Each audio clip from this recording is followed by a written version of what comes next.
सत साई भगत जी। मेरा एक छोटा बच्चा है 11 साल का। और 1.5 महीने पीछे संकल्प दीक्षा लिया था।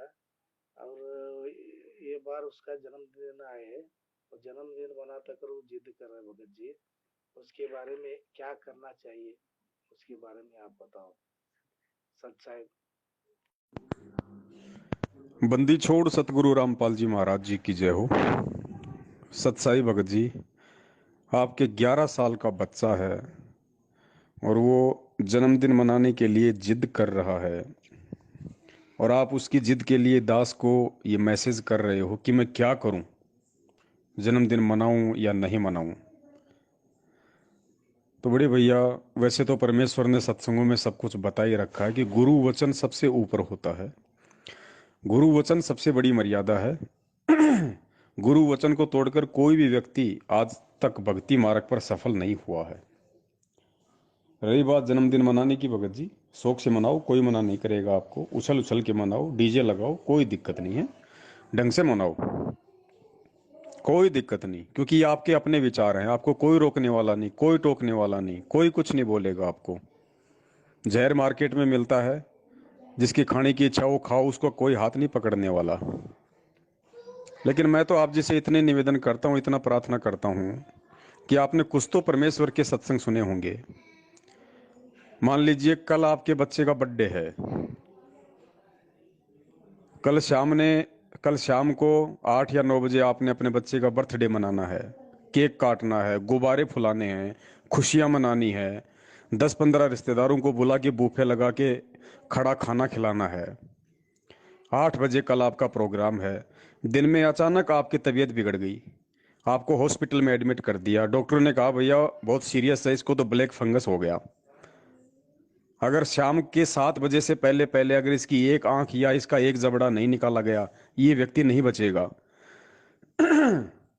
और 6 बजे भगत जी आपका 11 साल का बच्चा कहे पापा पापा जन्मदिन मनाना, जन्मदिन मनाना, पापा पापा, खड़े हो पापा, पापा देओ पैसे, जन्मदिन मनाऊंगा।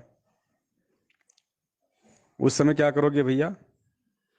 क्या आपकी हिम्मत होगी उस समय मुझदास को यह मैसेज करने की जो आपने अब किया है कि भगत जी बच्चे का बर्थडे मनाऊं या नहीं मनाऊं? होगी आपकी हिम्मत? नहीं होगी। भगत जी, जिस समय वो स्थिति आपकी होगी, ऐसी स्थिति से वो परमात्मा सन 1994 से गुजर रहा है। सन 1994 से। जब हम छोटी सी भी गलती करते हैं ना, उसके भगत बन के, छोटी सी भी गलती, वो परमात्मा खून के आंसू रोता है, जाहिर नहीं करता किसी को। कि इतना ज्ञान देने के बाद, इतना समझाने के बाद, और एक छोटी सी चीज के लिए आप झुक रहे हो। आपका 11 साल का बच्चा है, 5 साल बाद, 6 साल बाद वो सोचने समझने वाला हुआ। आज वो छोटा सा बच्चा आपको अपनी जिद के आगे झुका रहा है। और उधर परमात्मा 1994 से लेके आज तक जो सत्संग कर रहे हैं, 27 साल हो गई उन्हें, वो जिद कर रहे हैं कि भक्ति करो, भक्ति करो, नालायकों, नहीं तो गधे बनोगे, सूअर बनोगे, कुत्ते बनोगे, तुम्हारा ठौर ठिकाना नहीं होगा, कहीं पे कितने कष्ट भोगोगे। 27 साल से वो परमात्मा आपको झुका रहा है, आप उसकी जिद के आगे नहीं झुक रहे। और अपने 11 साल के बच्चे की जिद के आगे आप मुझे मैसेज कर रहे हो कि मैं क्या करूं। आपका आध्यात्मिक लेवल क्या है भगत जी? आपका सामाजिक लेवल क्या है? मानव शरीर प्राप्त करके आपकी बुद्धि का स्तर क्या है? इसका आकलन आपने स्वयं करना पड़ेगा। अब आपको कोई बताने नहीं आएगा, अब कोई समझाने नहीं आएगा। परमेश्वर ने पूरा मार्ग बता दिया, पूरी बात, पूरी कहानी समझा दी। अब जिसने खाई में गिरना है वो खाई में गिरो, और जिसने अपना जीवन सफल बनाना है वो अपना जीवन सफल बनाए। अब परमात्मा किसी के नीचे हाथ देने वाला नहीं है भगत जी। और हम लोगों की भी सेवा लगभग लगभग पूरी होने को ही जा रही है। जो मेजर शंकाएं थी, जो एक भगत को परेशान कर सकती थी, अध्यात्म से विचलित कर सकती थी, उन हजारों शंकाओं का परमेश्वर ने पिछले 7 वर्षों से समूल शंका समाधान करवा दिया है। अब ये प्रोग्राम भी आगे ज्यादा नहीं चलेंगे, हमने भी भक्ति करनी है। ऐसा नहीं कि भाई गधे को नाला कुदाने के चक्कर में गधा तो नाले से कूद जाए और धक्के मारने वाला उसी नाले में गिर जाए। हम भी नहीं चाहते भगत जी ये। हमें भी सतलोक जाना है, हमें भी भक्ति प्यारी, हमें भी भगवान प्यारा है। लेकिन आप लोग समझ ही नहीं रहे। हम लोग जो समय दे रहे हैं, जो श्वासें हमारी व्यर्थ हो रही है, उनकी कीमत का किसी को आइडिया नहीं है। हमारे भी बच्चे हैं, वो भी जिद करते होंगे, भैया टैकल करो परमेश्वर की ज्ञान आधार से।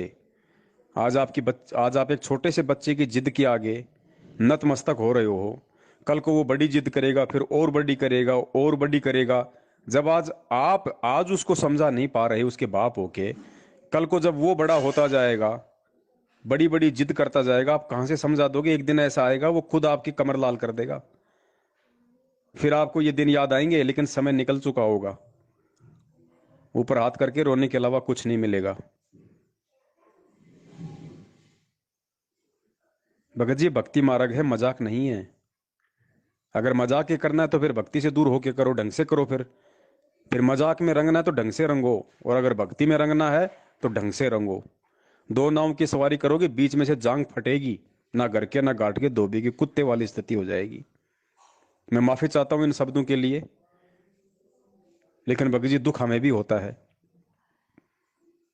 वो एक मेरे अकेले का बाप नहीं है, वो आपका भी बाप है, वो सारी सृष्टि का बाप है। और एक बेटा जब अपने बाप की बात ना मान के, और जब अपने एक 11 साल के बच्चे की बात को ज्यादा तवज्जो देता है, तो भगत जी हमें मजबूरन बोलना पड़ता है। बाकी आपकी मर्जी भगत जी। 11,000 रुपये का डीजे लेके आओ, कोई दिक्कत नहीं है। 5-4 हजार रुपये का टेंट हाउस भी लेके आओ, बढ़िया बढ़िया मिठाई भी लेके आओ बंगाली, और अच्छे से मनाओ भगत जी बच्चे का बर्थडे, कोई दिक्कत नहीं है। ऐसी क्या जल्दी है सतलोक जाने की? कौन सा परमात्मा की फैक्ट्री में वहां हड़ताल लगी हुई है जो आप जाओगे तो ही परमात्मा की मशीन चलेगी? कोई दिक्कत नहीं, हजारों युग मार्ग चलेगा भगत जी। 100, 200, 150 जन्म या साल बाद में फिर देख लेना। अभी क्या जरूरी है? अभी तो बच्चों का बर्थडे मनाओ, फिर पोते होंगे, फिर उनका बर्थडे मनाओ, और सोबरी ऋषि की तरह फिर सर पे हाथ रख के फिर हाय हाय भी करते रहना फिर बैठ के।